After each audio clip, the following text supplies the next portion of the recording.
ಪ್ರತಿಷ್ಠಾಪಿತವಾಗಿರುವಂತಹ ಶ್ರೀ ಈಶ್ವರ ದೇವರಿಗೆ ವಂದಿಸುತ್ತಾ ಈ ಪ್ರತಿಷ್ಠಾಪನೆ ಕಾರ್ಯಕ್ರಮದ ನಿಮಿತ್ತವಾಗಿ ಶ್ರೀ ಭೂತೇಶ್ವರ ಕಲಾ ನಾಟ್ಯ ಸಂಘ ಚಿಕ್ಕಬೆಂಗಳೆ ಇವರು ಅರ್ಪಿಸುವಂತಹ ಕಲಾ ಕುಸುಮದ ಪ್ರದರ್ಶನದ ಪೂರ್ವಭಾವಿಯಾಗಿ ಹಾಗೂ ಸಾಂಪ್ರದಾಯಿಕವಾಗಿ ಈ ಕಾರ್ಯಕ್ರಮವನ್ನ ಜ್ಯೋತಿ ಬೆಳಗಿಸುವುದರ ಮೂಲಕ ಉದ್ಘಾಟಿಸಿರುವಂತಹ ಸನ್ಮಾನ್ಯ ಶ್ರೀಯುತ ಯುವ ನಾಯಕರು, ಮಾಜಿ ಎಪಿಎಂಸಿ ಅಧ್ಯಕ್ಷರು, ಮಾಜಿ ತಾಲೂಕ್ ಪಂಚಾಯತ್ ಅಧ್ಯಕ್ಷರು ಆದ ನಮ್ಮೆಲ್ಲರ ಸ್ನೇಹಿತರು, ಯುವ ನಾಯಕರು ಆದ ಶ್ರೀಯುತ ಸುನೀಲ್ ನಾಯ್ಕರವರೇ, ಹಾಗೂ ಈ ಕಾರ್ಯಕ್ರಮದ ಅಧ್ಯಕ್ಷತೆಯನ್ನು ವಹಿಸಿರುವಂತಹ ಈ ಊರಿನ ಹಿರಿಯರಾದ ಸೀತಾರಾಮ್ ಟಿ ನಾಯ್ಕರವರೇ,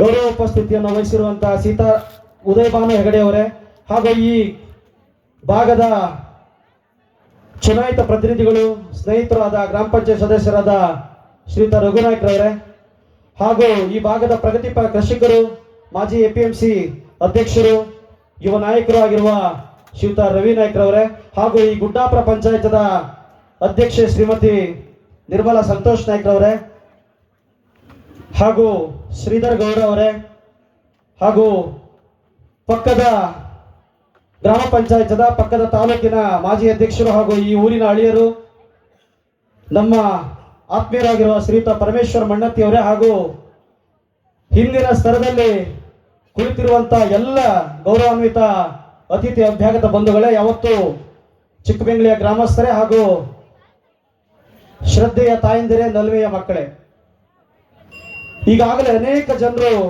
ಕೊಂಡಾಡಿದ್ದಾರೆ ಈ ಗ್ರಾಮದ ಸಾಹಸವನ್ನ ಮೆಚ್ಚುವಂಥದ್ದು. ಯಾಕೆಂದ್ರೆ ಒಂದು ಸಾಂಪ್ರದಾಯಿಕ ವಾಡಿಕೆ ಇದೆ, ಉಳ್ಳವರು ಶಿವಾಲಯ ಮಾಡುವರಯ್ಯ, ನಾನೇನು ಮಾಡಲಿ ಬಡವನಯ್ಯ, ನನ್ನ ಕಾಲೇ ಕಂಬ ದೇಹವೇ ದೇಗುಲ ಶಿರವೇ ಹೊನ್ನ ಕಳಸವಯ್ಯ ಅಂತ. ಆದರೆ ಇವತ್ತು ನಾವೆಲ್ಲ ಮೂಕ ವಿಸ್ಮಿತರಾಗಿ ನೋಡ್ತಾ ಇದ್ದೇವೆ ಈ ಕಳಶವನ್ನ ನಿರ್ಮಿಸಲಿಕ್ಕೆ ಕಳಶಪ್ರಾಯರಾಗಿರುವಂತಹ ಎಲ್ಲ ಪ್ರತ್ಯಕ್ಷ ಪರೋಕ್ಷ ಶ್ರಮಿಕರನ್ನ ಅನೇಕರು ಅತಿಥಿಗಳು ತಮ್ಮದೇ ಆದ ಶೈಲಿಯಲ್ಲಿ ಕೊಂಡಾಡಿದ್ದಾರೆ. ಈ ಶ್ರಮದ ಜೊತೆಯಲ್ಲಿ ಗ್ರಾಮದ ಸಂಘಟನೆ, ಗ್ರಾಮದಲ್ಲಿ ಈ ರೀತಿಯ ದೇವಸ್ಥಾನವನ್ನು ನಿರ್ಮಿಸಬೇಕು ಅಂತಂದ್ರೆ ಬಹಳ ಕಷ್ಟದ ಕೆಲಸ. ಯಾಕೆಂದ್ರೆ ನಾವು ಇವತ್ತು ಇಲ್ಲಿ ಮಾತಾಡಿ ಹೋಗಬಹುದು, ಒಂದಲ್ಲ ಎರಡಲ್ಲ ಸಾವಿರಗಳ ಹಣವನ್ನು ಕೊಟ್ಟು ದೇಣಿಗೆಯನ್ನು ಕೊಟ್ಟು ಹೋಗಬಹುದು.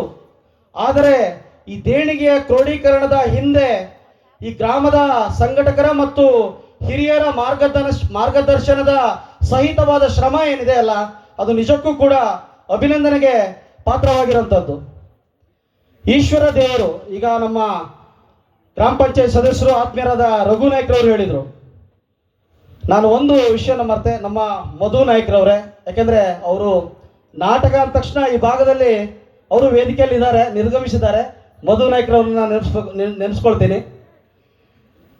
ಈ ಒಂದು ದೇವಸ್ಥಾನ ಇಷ್ಟು ಮಟ್ಟದಲ್ಲಿ ಇದನ್ನ ಕಟ್ಟಲಿಕ್ಕೆ ತಾವೆಲ್ಲ ಏನು ಅಣಿಯಾಗಿ ಈ ಹಂತಕ್ಕೆ ತಲುಪಿ ಯಶಸ್ವಿಯಾಗಿ ತಾವೇನೇನು ಮಾಡಿದಿರಿ, ನಿಜಕ್ಕೂ ಕೂಡ ತಮ್ಮ ಸಾಧನೆ, ತಮ್ಮ ಈ ಕಠಿಣ ಪರಿಶ್ರಮಕ್ಕೆ ನಾವೆಲ್ಲ ಹ್ಯಾಟ್ಸ್ ಆಫ್ ಹೇಳಲೇಬೇಕು, ಸಲಾಮ್ ಹೇಳಲೇಬೇಕು. ಯಾಕೆಂದ್ರೆ ಇವತ್ತು ವಾಡಿಕೆ ಮಾತಾಡ್ತಾರೆ, ಮನೆ ಕಟ್ಟಿ ನೋಡು, ಮದುವೆ ಮಾಡಿ ನೋಡು, ಇವೆರಡಕ್ಕೂ ಮಿಗಿಲಾದದ್ದು ಯಾವುದಂದ್ರೆ ದೇವಸ್ಥಾನವನ್ನು ಕಟ್ಟುವಂಥದ್ದು. ನಮ್ಮ ಪೂರ್ವಜರು, ನಮ್ಮ ತಾತಂದಿರು, ನಮ್ಮ ಹಿರಿಯರು ಹೇಳ್ತಾ ಇದ್ರು, ದೇವಸ್ಥಾನವನ್ನು ಕಟ್ಟಲಿಕ್ಕೆ ಒಂದು ಜನ್ಮವನ್ನೇ ತ್ಯಾಗ ಮಾಡ್ಬೇಕಂತೆ. ಆದರೆ ಇತ್ತೀಚಿನ ದಿನಗಳಲ್ಲಿ ತಂತ್ರಜ್ಞಾನ, ಆಧುನೀಕರಣ ಮತ್ತು ಆರ್ಥಿಕ ಸಂಪತ್ತಿನ ಕ್ರೋಢೀಕರಣ, ಮುಂದುವರಿದ ತಂತ್ರಜ್ಞಾನ, ಇವೆಲ್ಲದರ ಫಲಶ್ರುತಿಯಾಗಿ ನಾವು ಇಂತಹ ದೇವಸ್ಥಾನಗಳನ್ನ ಕೇವಲ ತಾಲೂಕು ಭಾಗದಲ್ಲಿ, ಹೋಬಳಿ ಭಾಗದಲ್ಲಿ ನೋಡ್ತಾ ಇಲ್ಲ. ಇಂಥ ಚಿಕ್ಕ ಗ್ರಾಮದಲ್ಲಿ, ಇದು ಚಿಕ್ಕ ಬೆಂಗಳೆ ಅಂತ, ಬೆಂಗಳೆ ಅಲ್ಲ ದೊಡ್ಡ ಬೆಂಗಳೆ ಅನ್ನುವಂತ ಉಲ್ಲೇಖವನ್ನು ಕೂಡ ಮಾನ್ಯ ಸದಸ್ಯರು ಮಾಡಿದ್ರು.